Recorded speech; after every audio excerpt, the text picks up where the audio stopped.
Hörmətli futbol sevərlər, Misli Premyer Liqasının 30-cu turunun mübahisəli hakim qərarlarına nəzər yetirəcəyik. Bu turda müzakirələrin əsas mövzusu əl epizodları oldu. 10 mübahisəli vəziyyətdən 8-i məhz əllə oyunla bağlıdır. Gəlin hakimlərin qərarlarına və VAR müdaxilələrinə birlikdə nəzər salaq.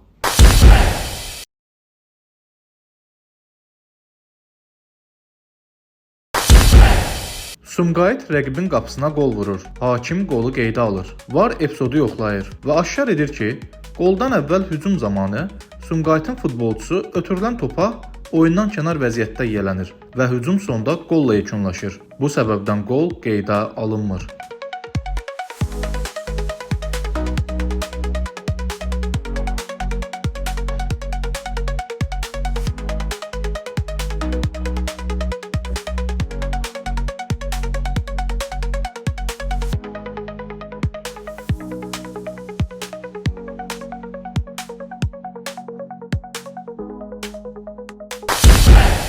Sumqayıtın cərimə meydançası daxilində top komandanın oyuncusunun əlinə dəyir və hakim oyunun davam etməsinə qərar verir. VAR mümkün penalti epizodunu yoxlayır və müəyyən edir ki, top oyuncunun təbii vəziyyətdə olan əlinə qısa məsafədən və topun istiqaməti üzrə dəyib. Bu səbəbdən VAR meydandakı qərarı təsdiqləyir.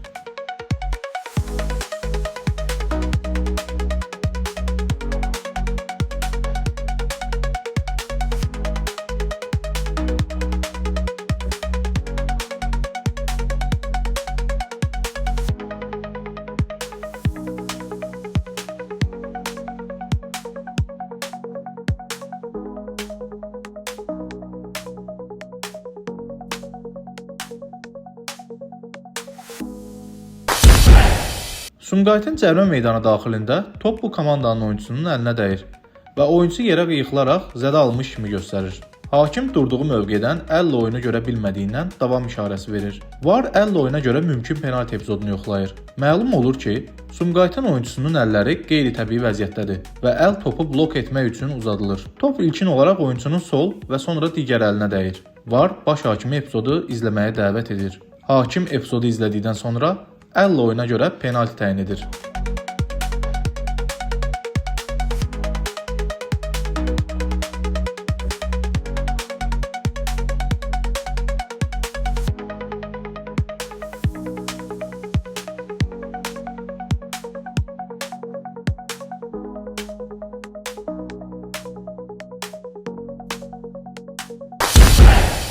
Sumqayıtın cərimə meydanı daxilində bu komandanın oyuncusu əllərini çiynindən yuxarı qaldıraraq topun qarşısını almaq üçün əli ilə topa müdaxilə edir.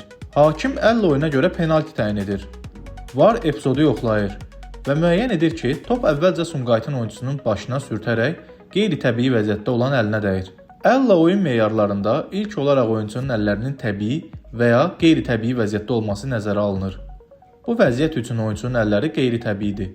İkincisi, top bədən, baş və ya bədənin digər hissələrindən istiqaməti aşkar dəyişərək sıçrayıb ələ toxunarsa, davam kimi dəyərləndirilir. Gördüyümüz epizodda qapı istiqamətinə vurulan top başa sürtərək istiqamətini aşkar dəyişmir. Başa toxunuş sürtmə xarakteri daşıdığından qeyri-təbii vəziyyətdə olan çiynindən yuxarı qaldırılmış ələ dəyən top əllə oyun kimi dəyərləndirilir və bu səbəbdən VAR meydandakı qərarı təsdiqləyir.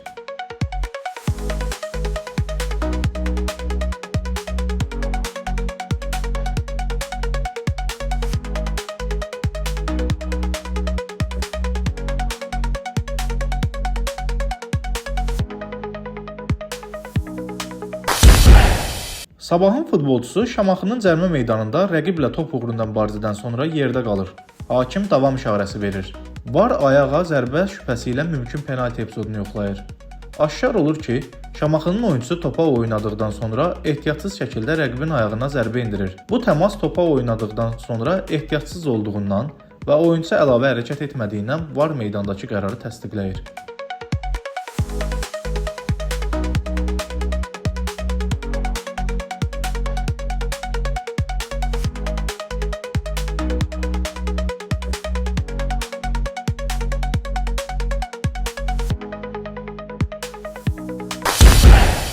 Şamaxının cərimə meydanı daxilində top bu komandanın oyuncusunun əlinə dəyir.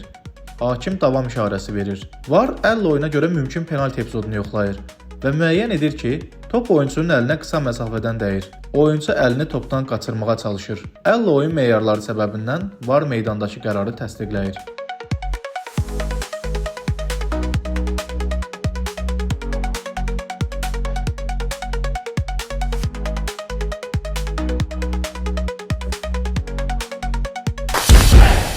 Sabahın oyunçusu topa əllə təmas edərək hücuma yiyələnir və bu hücumun sonluğu qolla nəticələnir. Hakim qolu qeydə alır. VAR qoldan öncə hücum edən komandanın qaydanı pozub-pozmadığını yoxlamaq üçün epizodu izləyir və müəyyən edir ki, top oyunçunun təbii vəziyyətdə olan əlinə dəyir. Qol dərhal və birbaşa vurulmadığından VAR meydandakı qərarı təsdiqləyir.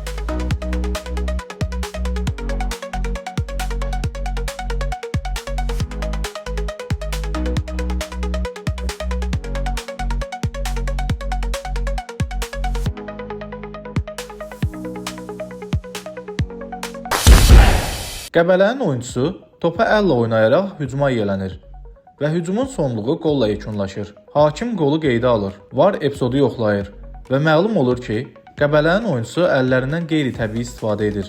Birincisi, əlini top istiqamətində uzadır, ikincisi, əli ilə topu oynayır və qeyri-qanuni yolla hücuma yiyələnir. VAR əllə oyun meyarlarını nəzərə alaraq hakimi epizodu izləməyə dəvət edir. Hakim epizodu monitorda izlədikdən sonra əllə oyun səbəbindən qolu qeydə almır.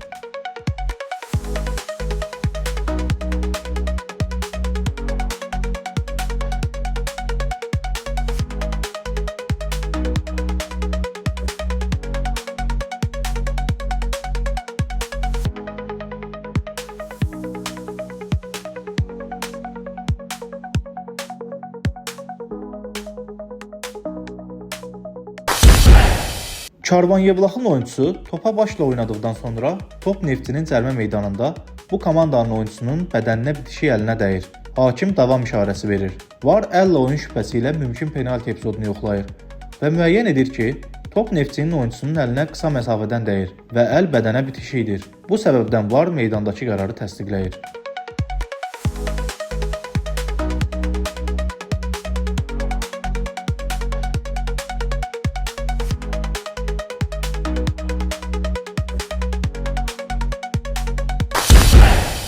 Top Karvan Yevlaxın cərimə meydanında bu komandanın oyunçusunun bədənindən uzadılmış əlinə dəyir. Hakim penalti təyin edir. VAR epizodu yoxlayır və müəyyən edir ki, oyunçunun əli bədənindən aralıdır və əl topu blok etmək üçün uzadılır. Oyunçunun əli bu vəziyyət üçün qeyri-təbii hesab olunur. Bu səbəbdən VAR meydandakı qərarı təsdiqləyir.